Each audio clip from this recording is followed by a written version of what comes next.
नमस्कार दोस्तों। Wave and optics के थर्ड चैप्टर वेव मोशन में आपका स्वागत है। इस चैप्टर में हम लोग वेव का क्लासिफिकेशन, जिसके बारे में हम लोग लोअर क्लासेस में बहुत ज़्यादा पढ़े हुए, यहाँ पर थोड़ा सा बेसिक आइडिया। उसके बाद प्रोग्रेसिव वेव का इक्वेशन, उसका डिफरेंशियल फॉर्म, डिफरेंशियल इक्वेशन। उसके बाद एनर्जी, इंटेंसिटी, प्रेशर का वेरिएशन और लास्ट में वाटर वेव के बारे में समझेंगे। तो सबसे पहले हम लोग स्टार्ट करते हैं कि वेव मोशन किसे कहते हैं। सिंपली वेव मोशन का मतलब ही हुआ किसी एक मीडियम से वेव का प्रोपागेशन। किसी एक मीडियम से अगर वेव प्रोपागेट करती है तो इस फेनोमेना को ही हम लोग वेव मोशन के नाम से जानते हैं। अगर कोर टर्म में कहा जाए तो वेव मोशन जो है वो एनर्जी और मोमेंटम का ट्रांसफ़र है किसी मीडियम के एक पार्ट से दूसरे पार्ट तक without actual transport of matter. यानी बिना पार्टिकल के ट्रांसपोर्ट के एनर्जी और मोमेंटम का ट्रांसफ़र किसी एक मीडियम के एक पॉइंट से दूसरे पॉइंट तक होने को ही हम लोग वेव मोशन कहते हैं। अब वेव मोशन का क्लासिफिकेशन बहुत तरीके से किया जा सकता है, जैसे पार्टिकल के डिस्प्लेसमेंट के आधार पर, वेव फ्रंट के फॉर्मेशन के आधार पर, इसके अलावा एनर्जी ट्रांसफ़र के आधार पर। तो बहुत सारे क्लासिफिकेशन हैं जिनमें से हम लोग को पार्टिकल डिस्प्लेसमेंट के आधार पर थोड़ा सा जान लेना है और वेव फ्रंट के प्रोपागेशन के हिसाब से थोड़ा सा जान लेना है। तो पार्टिकल के डिस्प्लेसमेंट के हिसाब से हम लोग जानते ही हैं कि वेव मोशन को या वेव को दो पार्ट में डिवाइड करते हैं। एक को हम लोग कहते हैं लॉन्गिट्यूडनल वेव मोशन या लॉन्गिट्यूडनल वेव्स, और दूसरे को कहते हैं हम लोग ट्रांसवर्स वेव। तो लॉन्गिट्यूडनल वेव किसे कहते हैं? तो हम लोग जानते हैं कि वह सभी वेव जहाँ पर किसी मीडियम के पार्टिकल्स जो हैं वेव के प्रोपागेशन के डायरेक्शन में डिस्प्लेस होते हैं, उसको हम लोग लॉन्गिट्यूडनल वेव कहते हैं। यानी मीडियम का पार्टिकल जिस डायरेक्शन में वाइब्रेट हो रहा है, वेव जिस डायरेक्शन में प्रोपागेट कर रही है, मीडियम के पार्टिकल्स भी उसी डायरेक्शन में अगर डिस्प्लेस हो रहे हैं, उसके पैरेलल डिस्प्लेस हो रहे हैं, उसी डायरेक्शन में डिस्प्लेस हो रहे हैं, तो ऐसे वेव को हम लोग लॉन्गिट्यूडनल वेव कहते हैं। जैसे साउंड वेव का प्रोपागेशन सॉलिड, लिक्विड या गैसियस मीडियम से होता है, तो उसको हम लोग लॉन्गिट्यूडनल वेव में रखते हैं। लॉन्गिट्यूडनल वेव के प्रोपागेशन के लिए हम लोग जानते हैं कि दो चीज़ों का होना बहुत ज़रूरी है। एक को हम लोग कहते हैं कंप्रेशन और दूसरे को कहते हैं रेयरफिकेशन। कंप्रेशन मतलब नॉर्मल डिस्टेंस से पार्टिकल्स के बीच का डिस्टेंस नॉर्मल डिस्टेंस से घट जाना, और रेयरफिकेशन का मतलब हो गया कि पार्टिकल्स के बीच का डिस्टेंस नॉर्मल डिस्टेंस से बढ़ जाना। तो जब कोई लॉन्गिट्यूडनल वेव किसी मीडियम से जाती है तो मीडियम के पार्टिकल कंप्रेस्ड होते हैं और फिर फैलते हैं, रेयरफिकेशन होता है उनका, फिर कंप्रेशन होता है, फिर रेयरफिकेशन होता है, और इस तरह से लॉन्गिट्यूडनल वेव मीडियम से प्रोपागेट करते रहता है। अब दो कंजिक्यूटिव कंप्रेशंस या दो कंजिक्यूटिव रेयरफिकेशन के बीच के डिस्टेंस को ही हम लोग वेवलेंथ के नाम से जानते हैं। तो ये लॉन्गिट्यूडनल वेव के बारे में थोड़ा बहुत आइडिया गया। अब जानते हैं ट्रांसवर्स वेव के बारे में। ट्रांसवर्स वेव किसे कहते हैं? जहाँ पर मीडियम के पार्टिकल्स वेव के प्रोपागेशन के परपेंडिकुलर डायरेक्शन में डिस्प्लेस होते हैं। यानी अगर मान लिया जाए वेव इस डायरेक्शन में डिस्प्लेस हो रही, तो पार्टिकल उसके परपेंडिकुलर डायरेक्शन में अगर डिस्प्लेस हो, तो ऐसे वेव मोशन को या ऐसे वेव को हम लोग ट्रांसवर्स वेव के नाम से जानते हैं।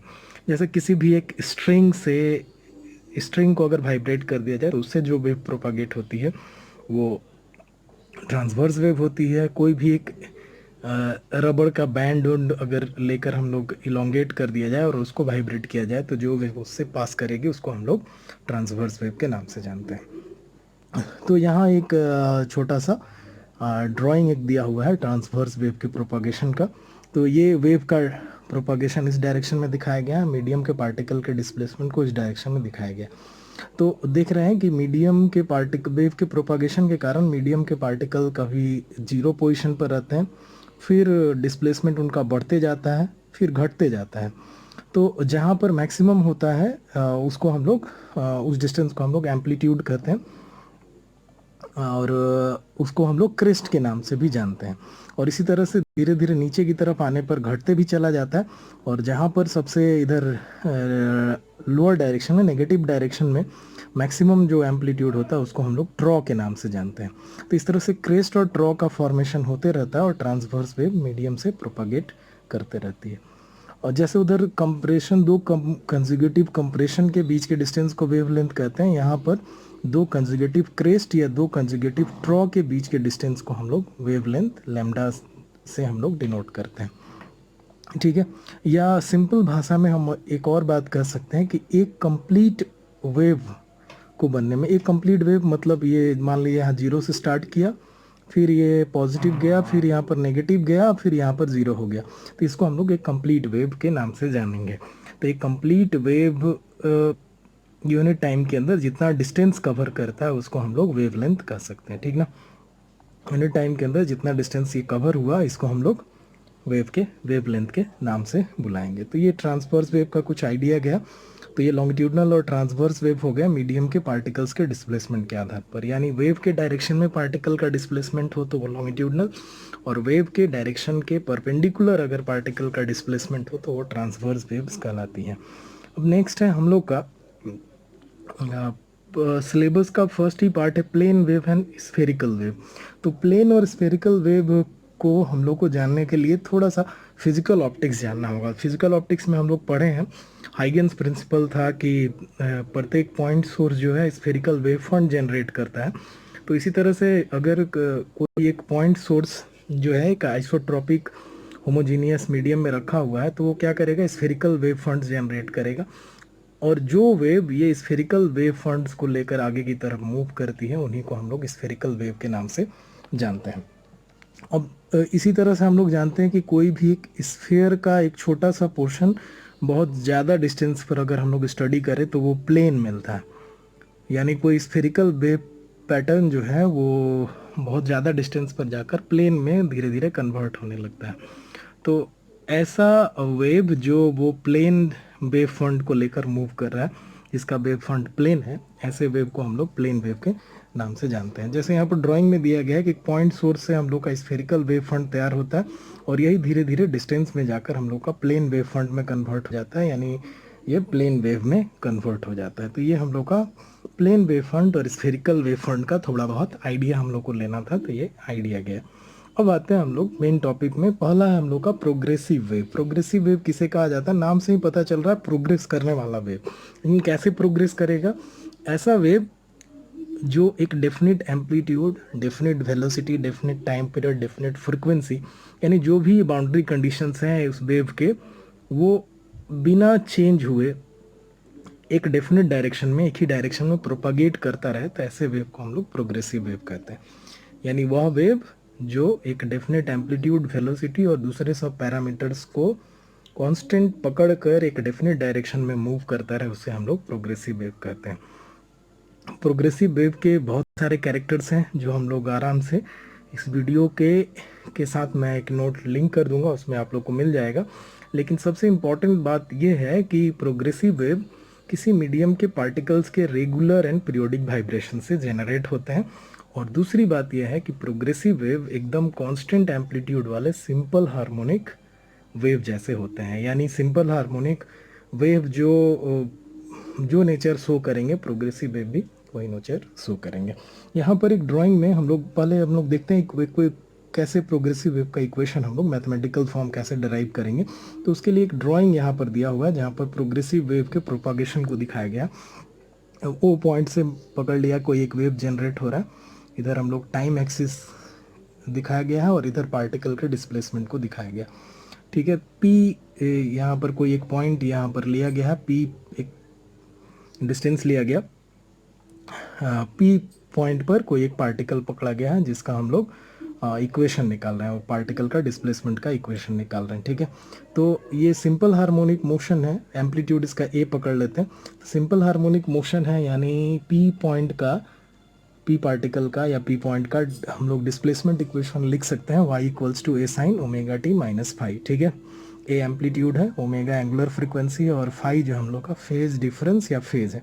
अब ये फेज कैसे निकाला जाता है ये थोड़ा समझा जाए। क्यों तो सबसे पहली बात, हम लोग अगर ये पुराने ड्राइंग में चल आ जाए, ये वेव के प्रोपागेशन को दिखा रहे थे, तो हम लोग एक कंप्लीट वेव पकड़े थे यहाँ से लेकर यहाँ तक, ठीक है। अब यहाँ का जो फेज होता है इनिशियल, ये 0, ये हम लोग का पाई होता है, और यहाँ पर हम लोग का 2 पाई होता है, ठीक है। यानी एक कंप्लीट वेव कवर करने में टोटल फेज डिफरेंस जो होता है 2 पाई माइनस 0 यानी 2 पाई होता है। और इस समय पाथ डिफरेंस, जिसको हम लोग वो वेव लेंथ कर रहे थे, या टोटल कितना डिस्टेंस कवर किया, तो वो हम लोग का लैम्डा हो रहा था। यानी 2 पाई फेज डिफरेंस के लिए हम लोग का पाथ डिफरेंस लैम्डा हो रहा है। यानी 2 पाई फेज डिफरेंस जब कवर होता है तो पाथ लेंथ कवर होता है हम लोग का लैम्डा, ठीक है। तो यहाँ पर हम लोग देख रहे हैं ये पी पॉइंट तक, ये पी पोजीशन तक या पी पॉइंट का हम लोग डिस्टेंस जो है ओरिजिन से एक्स पकड़े हुए हैं। तो लैम्डा डिस्टेंस के लिए हम लोग का फेज डिफरेंस होता है 2 पाई, तो ये एक्स डिस्टेंस के लिए हम लोग का फेज डिफरेंस कितना हो जाएगा, 2 pi by lambda into x हो जाएगा। हम लोग यूनिटरी मेथड एकदम सिंपल एक नियम जो होता है वो अप्लाई करके निकाल सकते हैं। तो ये पी पॉइंट का पी हम लोग का फेज हो गया 2 pi by lambda into x. अब इसको क्या करना, हम लोग को इधर की तरफ पुट कर दिया गया। पुट करने के बाद हम लोग का फॉर्म कुछ इस तरह का हो जाएगा, ऊपर वाले फॉर्म से ही। अब यहाँ से हम लोग ओमेगा का वैल्यू जानते हैं 2 पाई बाई टी होता है, तो ओमेगा की जगह पर 2 पाई बाई टी रख दिया गया, ठीक है।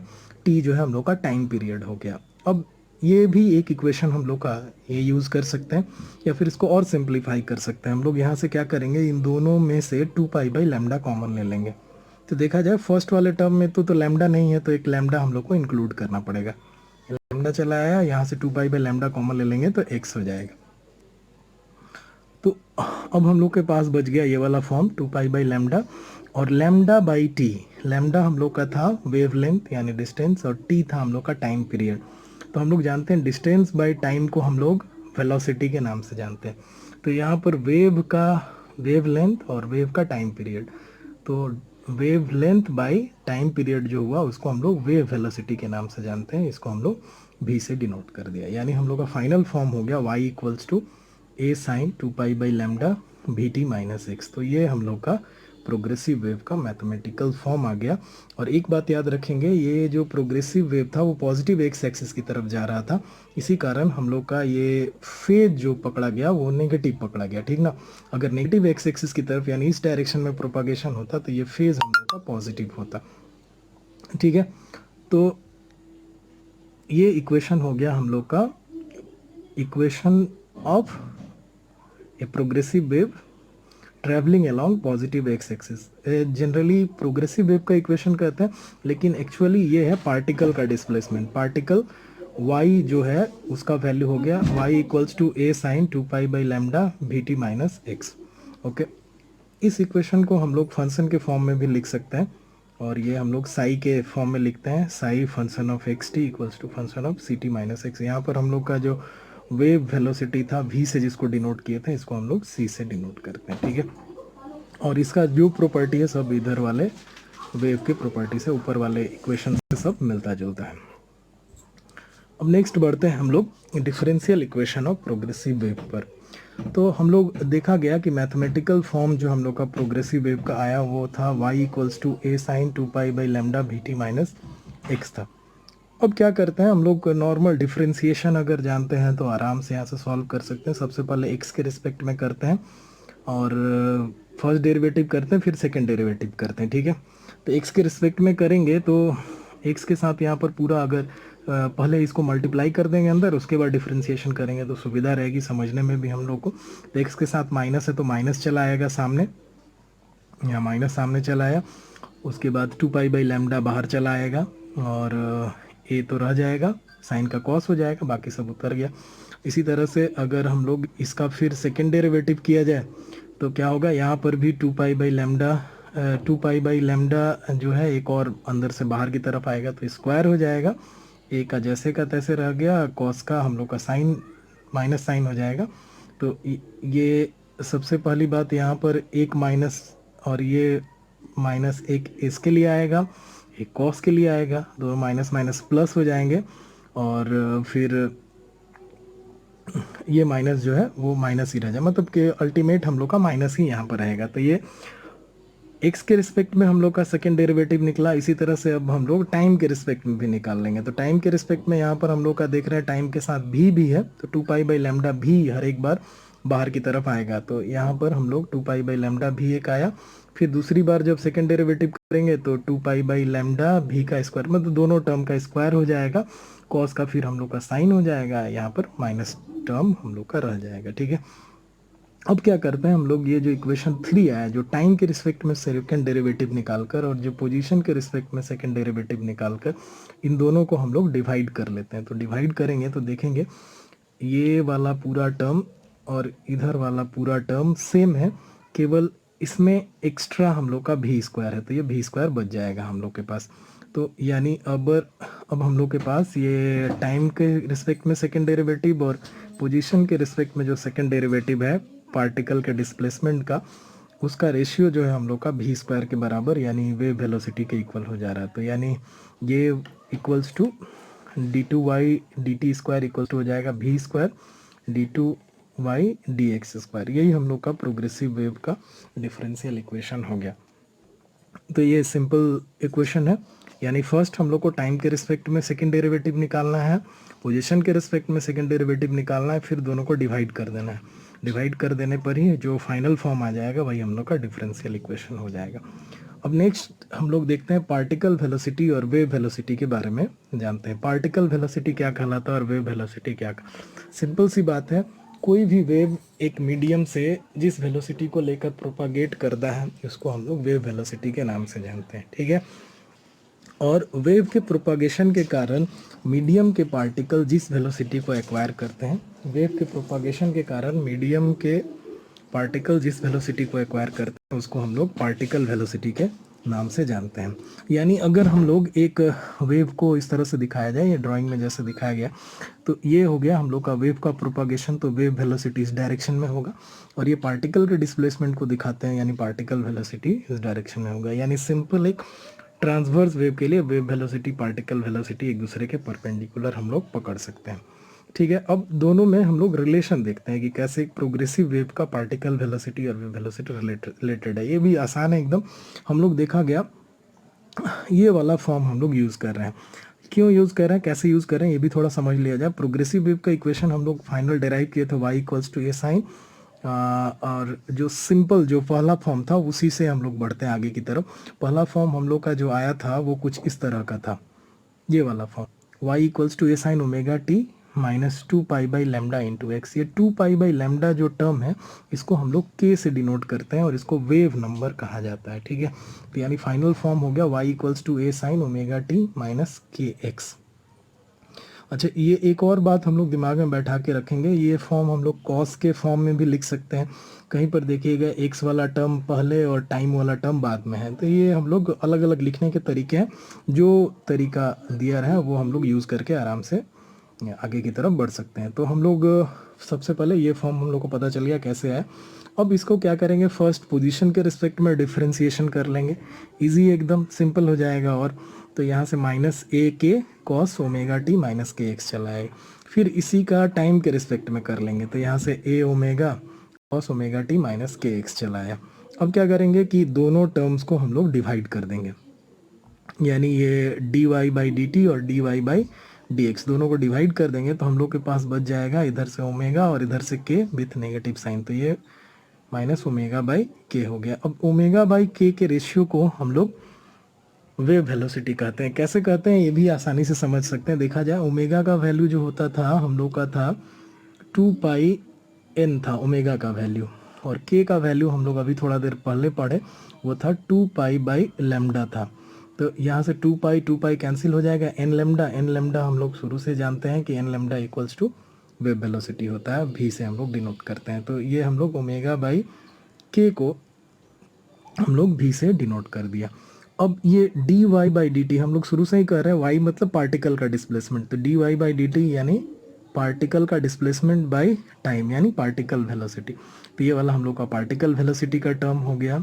ये हम लोग का वेव वेलोसिटी जैसे का तैसे रह गया। ये d y by d x वाला टर्म हम लोग उतार दिया गया, यानी पार्टिकल वेलोसिटी इक्वल्स टू हो गया negative of wave velocity into d y by d x. D y by d x को हम लोग जनरली स्लोप से भी कर सकते हैं, स्लोप भी कहा जा सकता है डी, क्योंकि जो हम लोग डिस्प्लेसमेंट ले रहे हैं उसमें एक तरफ अगर एक्स और दूसरे तरफ एक तरफ वाई और एक्स का डिस्प्लेसमेंट अगर एक दूसरे, यानी इधर की तरफ अगर हम लोग y प्लॉट कर रहे हैं, इधर की तरफ x प्लॉट किया जाए तो जो भी फॉर्म मिलेगा dy बाई डी एक्स उसका स्लोप ही कहलाएगा। तो ये हम लोग स्लोप से भी दिखा सकते हैं, ये स्लोप भी कहते हैं इसको। तो सिंपली हम लोग ये बात दिमाग में बैठा के रखेंगे कि particle velocity equals to minus of wave velocity into d y by d x. ठीक है, तो ये पार्टिकल और वेव वेलोसिटी का रिलेशन हो गया। डिफरेंस भी बहुत इंपॉर्टेंट है एग्जाम के लिए, तो डिफरेंस हम लोग नोट्स में मिल जाएगा आपको। 3 पॉइंट्स में लिखा हुआ हूँ, जनरली डेफिनेशंस है और दोनों का एक एक 2 प्रॉपर्टी है जो आसानी से आप लोग समझ पाइएगा। ठीक है, अब नेक्स्ट पढ़ते हैं हम लोग pressure of a plane progressive wave या pressure due to a, syllabus में ऐसे लिखा हुआ है लॉन्गिट्यूडनल वेव के लिए, तो हम लोग जानते हैं लॉन्गिट्यूडनल वेव भी एक तरह का प्रोग्रेसिव वेव ही है अगर उसका एम्पलीट्यूड फिक्स्ड है, मतलब वो कंप्रेशन और रेयरफिकेशन जो है वो सेम ही फॉर्म में होते रहे हमेशा, तो उसको हम लोग क्या कहेंगे, एक तरह का प्रोग्रेसिव वेव ही कहेंगे। तो ये प्रोग्रेसिव वेव का इक्वेशन हम लोग कॉस के टर्म में पकड़ लिया, y equals to a cos omega t minus k x पकड़ लिएगा। ठीक है, अब यहाँ से डायलेशन निकालते हैं, डायलेशन यानी वो स्लोप जैसा ही term d y by d x हम लोग निकाल लेते हैं। तो डायलेशन और कंडेंसेशन 2 टर्म है, इनको हम लोग आगे क्लासेस में अच्छे से समझेंगे। यहाँ पर थोड़ा समय भी कम है तो हम लोग थोड़ा जल्दी जल्दी ख़त्म करेंगे, नहीं तो वीडियो काफ़ी लंबा हो जाएगा। तो कंडेंसेशन पहले हम लोग डायलेशन निकाल लेंगे d y by d x करके। तो सिंपल एकदम हम लोग जैसे डिफ्रेंसिएशन करते हैं उस तरह से कर लिया गया। अब ये कॉस का साइन हो जाएगा और हम लोग ये के जो है वो बाहर की तरफ चला आएगा। अब इसको हम लोग कॉस के फॉर्म में ही एक्सप्रेस करना चाहें तो क्या हो जाएगा, हम लोग का एक माइनस पाई बाई 2 फेज चलाएगा, माइनस पाई बाई 2 कर देंगे तो हम लोग ये इस साइन वाले को कॉस में कन्वर्ट कर लिया, सिंपल सी बात। अब हम लोग का कंडेंसेशन जो है वो माइनस ऑफ डायलेशन कहलाता है, तो यानी हम लोग इस टर्म को इंक्लूड कर लिया गया, यहाँ पर माइनस साइन आगे लगा दिया गया और ये अब माइनस को हम लोग पॉजिटिव में कन्वर्ट करना इस इक्वेशन को, तो माइनस को अगर हम लोग cos omega t minus k x minus pi by 2 था प्लस कर देंगे तो माइनस टर्म हम लोग का एडजस्ट हो जाएगा, यहाँ पर प्लस चला है तो माइनस टर्म हम लोग का एडजस्ट हो गया। ठीक है, अब एकॉस्टिक प्रेशर हम लोग याद रखेंगे, एकॉस्टिक प्रेशर इक्वल्स टू होता है हम लोग का bulk modulus into condensation. Bulk modulus हम लोग जानते हैं वही volumetric stress by volumetric strain का रेशियो, और फिर ये बल्क मॉड्यूलस जो होता है उसका वैल्यू जो हम लोग का होता है v square into rho zero के इक्वल होता है। तो ये हम लोग k की जगह पर v square by rho zero, v यानी हम लोग का पार्टिकल वेलोसिटी था और रो जो है हम लोग मीडियम का डेंसिटी पकड़ लिए हैं। ठीक है, और a के और बाकी जो टर्म है वो जैसे के तैसे उतर गए। ठीक है, तो यहाँ पर देख रहे हैं कि प्रेशर और डिस्प्लेसमेंट के बीच का जो फेज डिफरेंस है वो कितना हो जा रहा है, पाई बाई 2 हो जाता है। तो ये एग्ज़ाम में जनरली देता है कि एकॉस्टिक प्रेशर जो है वो पार्टिकल डिस्प्लेसमेंट को पाई बाई 2 फेज से लीड कर रहा है, ये आप बताइए। तो ये आसान सा है एकदम, कोई परेशानी नहीं होनी चाहिए, डिफ्रेंसिएशन आपको क्लियर रहना चाहिए तो हो जाएगा। ठीक है, अब हम लोग बढ़ते हैं energy of a plane progressive wave. तो हम लोग जानते हैं प्रोग्रेसिव वेव जब मीडियम से किसी मीडियम से प्रोपागेट करता है तो पार्टिकल का डिस्प्लेसमेंट होता है, और पार्टिकल जब वाइब्रेट करेंगे तो वहाँ पर एनर्जी डेवलप होगा। तो ये एनर्जी 2 तरह के होते हैं, काइनेटिक और दूसरा होता है पोटेंशियल। ठीक है, तो यहाँ पर हम लोग एनर्जी डेंसिटी की बात करेंगे, क्योंकि हम लोग एनर्जी डेंसिटी की बात करेंगे तो हम लोग को ज़्यादा इजी रहेगा कैलकुलेशन भी, और हम लोग का व्यू भी क्लियर रहेगा कि क्या। तो हम लोग प्रोग्रेसिव वेव ये y equals to a sine 2 pi by lambda v t minus x पकड़ लिया गया। यहाँ से फर्स्ट डेरिवेटिव टाइम के रिस्पेक्ट में कर लेंगे तो पार्टिकल डिफरेंस आ जाएगा, पार्टिकल वेलोसिटी, और सेकेंड डिफरेंशिएशन कर लेंगे तो हम लोग का एक्सेलरेशन चला आएगा। ठीक है, तो आराम से देख लेंगे डिफरेंशिएशन एक बार खुद से करके। ठीक है, नेक्स्ट अब हम लोग आ जाते हैं काइनेटिक एनर्जी। तो काइनेटिक एनर्जी डेंसिटी या kinetic energy per unit volume. तो काइनेटिक एनर्जी हम लोग जानते हैं हाफ एम वी स्क्वायर होता है, और इसको अगर वॉल्यूम से डिवाइड कर दिया जाए तो हम लोग का हो जाएगा half m by v volume into v square half.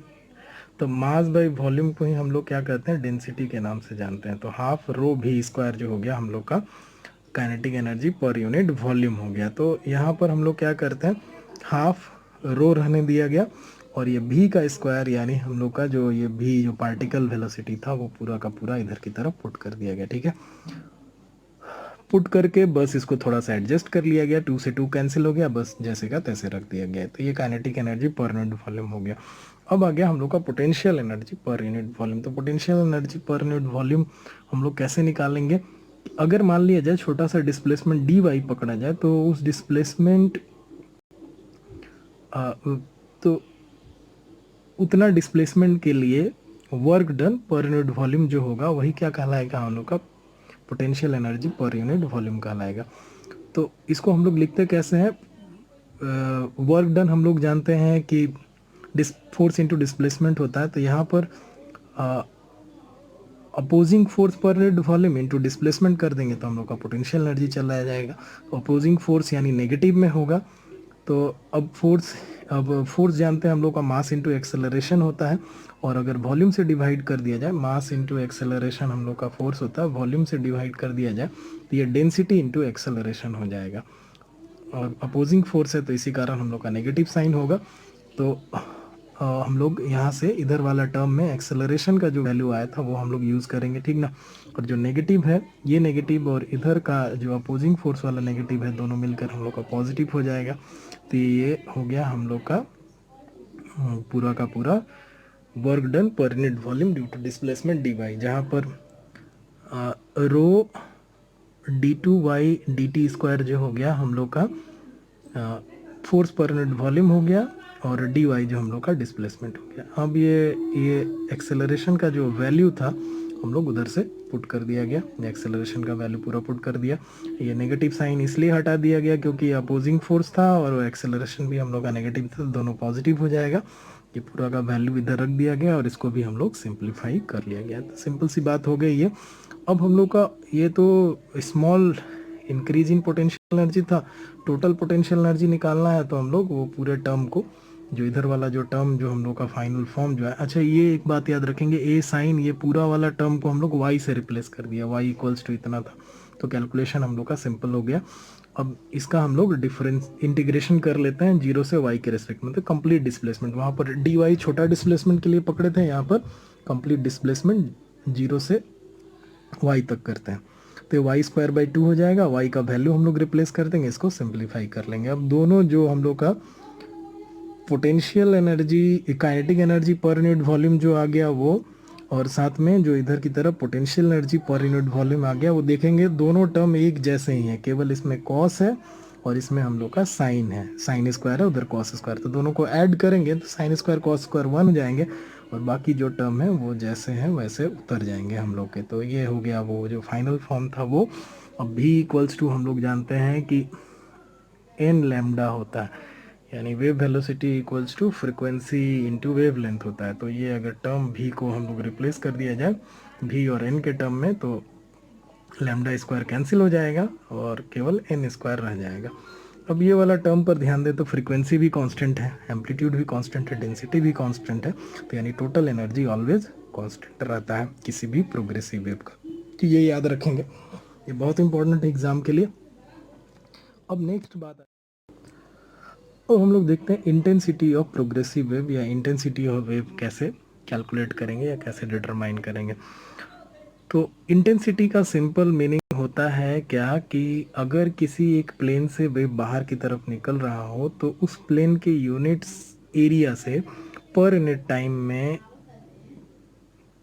जितना एनर्जी ऑफ वेव बाहर की तरफ निकलेगा उसी को उसका इंटेंसिटी कहेंगे। ठीक है, सिंपल सी बात। यानी मान लिया जाए कि अगर एक पानी क्या बोतल पानी से भरा हुआ है, उसके वाल को अगर हम लोग प्लेन सरफेस पकड़ लिए, उसमें होल कर दिया जाए, तो एक यूनिट होल से जिसका area of cross section 1 unit पकड़ा जाए, तो यूनिट टाइम में जितना अमाउंट ऑफ पानी निकलेगा उसको इंटेंसिटी कहेंगे। वही वेव के लिए जितना एनर्जी निकलेगा उसको हम लोग इंटेंसिटी कहेंगे। प्रोग्रेसिव वेव का इंटेंसिटी जो होता है वो उसके एनर्जी डेंसिटी और वेलोसिटी के प्रोडक्ट्स से निकालते हैं। तो एनर्जी डेंसिटी हम लोग को इधर पता ही था, और वेलोसिटी हम लोग जानते हैं, वेव वेलोसिटी, दोनों को मल्टीप्लाई कर देंगे तो ये इंटेंसिटी चला आएगा। तो इंटेंसिटी देख रहे हैं कि एम्पलीट्यूड के स्क्वायर के प्रोपोर्शनल होता है, ये याद रखेंगे, बहुत इंपॉर्टेंट चीज़ है। Intensity proportional to a square का होता है, इंटेंसिटी फ्रिक्वेंसी के स्क्वायर का भी होता है, इंटेंसिटी डेंसिटी के डायरेक्टली प्रोपोर्शनल होता है, और इंटेंसिटी वेव वेलोसिटी के डायरेक्टली प्रोपोर्शनल होता है। ये कुछ महत्वपूर्ण बातें हैं जिनको हम लोग अच्छे से समझ के रखेंगे, ठीक है। अब नेक्स्ट हम लोग देखते हैं कुछ इंपॉर्टेंट बातें इंटेंसिटी से रिलेटेड ही।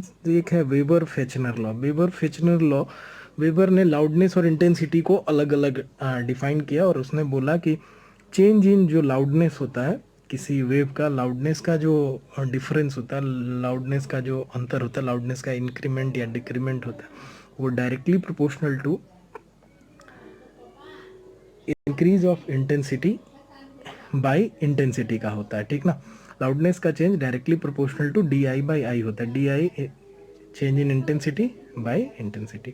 और इसी को अगर हम लोग प्रोपोर्शनल का साइन हटाएं तो एक सी कांस्टेंट आएगा, उसको अगर हम लोग इंटीग्रेट किया जाए कोई L2 से L1 वैल्यू तक और इंटेंसिटी I1 से I2 तक, तो ये हम लोग का ये फॉर्म मिलेगा, L2 minus L1 equals to C log 10 I2 by I1। तो ये हम लोग का वेबर फेचनर लॉ का फॉर्म कहलाता है। यहाँ पर से log 10 base 10 I2 by I1 जो होता है वो इंटेंसिटी लेवल को मेज़र करता है बेल यूनिट में, और तो बेल जो हो गया इंटेंसिटी लेवल का एक यूनिट हो गया, और इससे छोटा यूनिट जो होता है वो डेसीबेल होता है, और एक बेल में हम लोग का 10 डेसीबेल होता है। ये अच्छे से समझ के रखेंगे। इस फॉर्मूले से न्यूमेरिकल्स भी कुछ आते हैं, जो एक मैं नोट्स दूंगा, उसके एक्सरसाइज में एक दो प्रॉब्लम होंगे ज़रूर इससे रिलेटेड, आप लोग सॉल्व करिएगा, जहाँ परेशानी होगा मैं ज़रूर हेल्प करूँगा। अब और एक बात याद रखेंगे कि लाउडनेस जो होता है, किसी भी साउंड का लाउडनेस जो होता है एक स्टैंडर्ड रेफरेंस के रिस्पेक्ट में ही मेज़र किया जाता है। एक रेफरेंस साउंड हम लोग स्टैंडर्ड साउंड पकड़ लेते हैं जिसका फ्रीक्वेंसी 1 किलो हर्ट्ज और इंटेंसिटी 10⁻⁻12 वाट पर मीटर स्क्वायर पकड़ते हैं। ये स्टैंडर्ड साउंड का हम लोग फ्रीक्वेंसी और इंटेंसिटी है। अब किसी एक साउंड का इस स्टैंडर्ड साउंड के रिस्पेक्ट में ही हम लोग मान लिया जाए कि उसका इंटेंसिटी लेवल जितना ज़्यादा हो रहा है, इसके रिस्पेक्ट में जितना टाइम्स ज़्यादा हो रहा है इस स्टैंडर्ड फ्रीक्वेंसी और इंटेंसिटी के रिस्पेक्ट में, उसी को हम लोग फ़ोन यूनिट के नाम से जानते हैं, और फ़ोन को हम लोग लाउडनेस का यूनिट कहते हैं, ठीक है। तो ये दिमाग में हम लोग रखेंगे। बेल और फ़ोन बहुत इंपॉर्टेंट है, जनरली एग्ज़ाम में रहते हैं। अब लास्ट टॉपिक जो है water waves, ripple and gravity waves. Water wave क्या कहलाता है? वाटर के सरफेस, कोई भी वाटर या कोई लिक्विड है उसके सरफेस पर, फ्लूइड के सरफेस पर जो वेव प्रोपागेट होता है उसको वाटर वेव कहते हैं। ये एक तरह का सरफेस वेव है, और ये लॉन्गिट्यूडनल और ट्रांसवर्स वेव का मिक्सचर होता है, ठीक ना। अब रिपल क्या कहलाता है? रिपल ऐसे हैं, ऐसे वेव है, ऐसे वाटर वेव है जिनको लिक्विड का सरफेस टेंशन फुल्ली रेगुलेट करता है, ठीक ना। तो ये क्या करते हैं, लिक्विड के सरफेस पर ही मूव करते हैं, और इनका जो डायनेमिक्स है और फेज वेलोसिटी है वो पूरी तरह से सरफेस टेंशन के द्वारा कंट्रोल होता है। रिपल वेव का वेव लेंथ बहुत ही कम होता है, कुछ सेंटीमीटर के टर्म में लिखा जा सकता है, बहुत ही स्मॉल वैल्यू होता है, और फेज वेलोसिटी जो होता है इनका 0.2 से लेकर 0.3 मीटर पर सेकंड तक होता है। तो ये रिपल के बारे में जानकारी गई। अब ग्रेविटी वेव क्या कहलाते हैं? Gravity wave longer wave length वाले फ्लूइड के सरफेस पर प्रोपागेट करने वाले या फ्लूइड इंटरफेस पर प्रोपागेट करने वाले वेव हैं, जिनको सरफेस टेंशन और ग्रेविटी तो प्रभावित करता ही है, साथ ही साथ फ्लूइड का इनर्शिया भी प्रभावित करता है, ठीक ना। तो रिपल जो शॉर्ट वेव लेंथ वाले वेव हैं, अगर वेव लेंथ ज़्यादा हो जाए सरफेस वेव का, वाटर वेव का, तो उसको हम लोग ग्रेविटी वेव के नाम से जानते हैं। और ग्रेविटी वेव जो होते हैं ना केवल सरफेस टेंशन, ग्रेविटी, बल्कि फ्लूइड इनर्शिया पर भी डिपेंड करते हैं, ठीक है। तो ये हम लोग का ग्रेविटी वेव और रिपल के बारे में जानकारी गई, तो ये अच्छे से, थैंक यू।